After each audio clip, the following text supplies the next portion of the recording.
Pengusaha, apa harus berhemat? Hai sahabat anak proyek, kembali lagi dengan saya Fuad.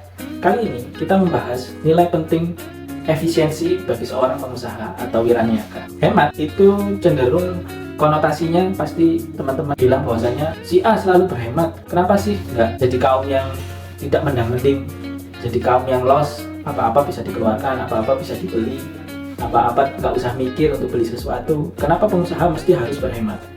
Bahkan cenderung bisa dikonotasikan pengusaha itu rata-rata itu orang yang pelit. Sebenarnya tidak, teman-teman.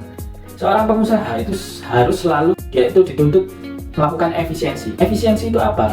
Bagaimana memangkas kos dari yang terlalu banyak menjadi pas atau sesuai dengan anggaran yang dibutuhkan, sehingga dia bisa menghemat beberapa persen. Itu adalah suatu hal yang disebut efisiensi. Jadi seseorang yang menginginkan sebuah efisiensi itu harus memangkas beberapa anggaran yang tidak perlu. Di buku Rahasia Sukses Menjual ala Napoleon Hill, bahwasanya kita itu harus bisa menerima sebuah perasaan atau sebuah kondisi di mana kita itu harus menahan hawa nafsu kita atau menahan pengeluaran kita. Dan kita untuk bisa menerima kesuksesan itu harus juga menerima kepahitan sebuah proses efisiensi. Bagaimana seseorang itu bisa membuktikan diri sebagai seseorang yang punya efisiensi yang tinggi? Itu rata-rata dikonotasikan pasti orang tersebut berdarah dingin, pasti sukanya memangkas-mangkas anggaran yang tidak perlu, dan dia biasanya tanpa kompromi dalam mencari cara dan sarana untuk membuat orang-orang lebih efisien dalam bekerja. Tapi bukan berarti kita tidak menggaji tinggi karyawan-karyawan kita.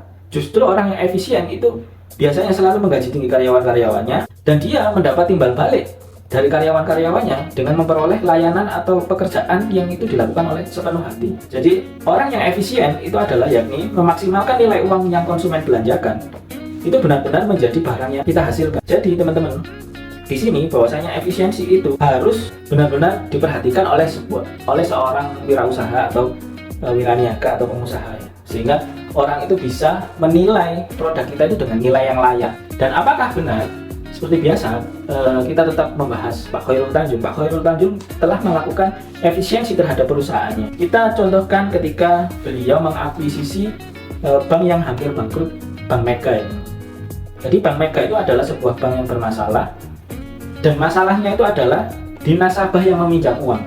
Jadi hampir 90% itu nasabahnya itu mengalami kredit macet, jadi tidak membayar tanggungannya, teman-teman. Dan itu harus bisa diselamatkan oleh orang-orang yang punya integritas, punya efisiensi yang pemimpin yang punya efisiensi yang tinggi. Jadi Pak Khairul Tanjung sebelum mengakuisisi Bank Mega, beliau itu sudah memiliki perusahaan namanya Para Multifinance. Dan di sana itu ada tim yang itu mengelola para multifinance tersebut. Diajak diskusi apakah kita mampu untuk mengakuisisi Bank Mega dan melakukan proses due diligence ke Bank Indonesia untuk mengakuisisi bank tersebut. Akhirnya disepakati bahwasanya Pak Khairul Tanjung bersedia membeli Bank Mega itu dengan RP hanya RP 1, tetapi dengan mengeluarkan setoran awal sebesar 25 miliar. Dan dari sana dilakukan sebuah efisiensi yang begitu luar biasa. Dicontohkan di dalam bukunya Pak Khairul Tanjung, Si Anak Singkong.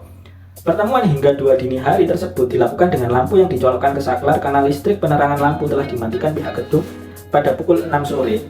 Penghematan di berbagai sektor harus dilakukan, terlalu mahal bila mengajukan overtime kepada pihak gedung.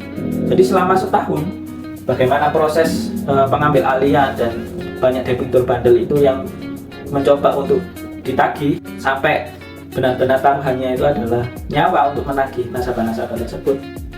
Dan sempat pada suasana terpaksa harus mengebrak meja dan sampai asbak melayang dan lain sebagainya. Itu bagaimana Pak Khairul Tanjung membenahi kebobrokan Bank Mega tersebut itu benar-benar dilakukan dengan efisien dan penuh integritas, sampai dilakukan diskusi hingga dini hari setiap hari. Dan beliau akhirnya setelah berangsur membaik, dia mengutus Pak Cacuk selaku mantan direktur utama PT Telkom itu menjadi direktur utama Bank Mega.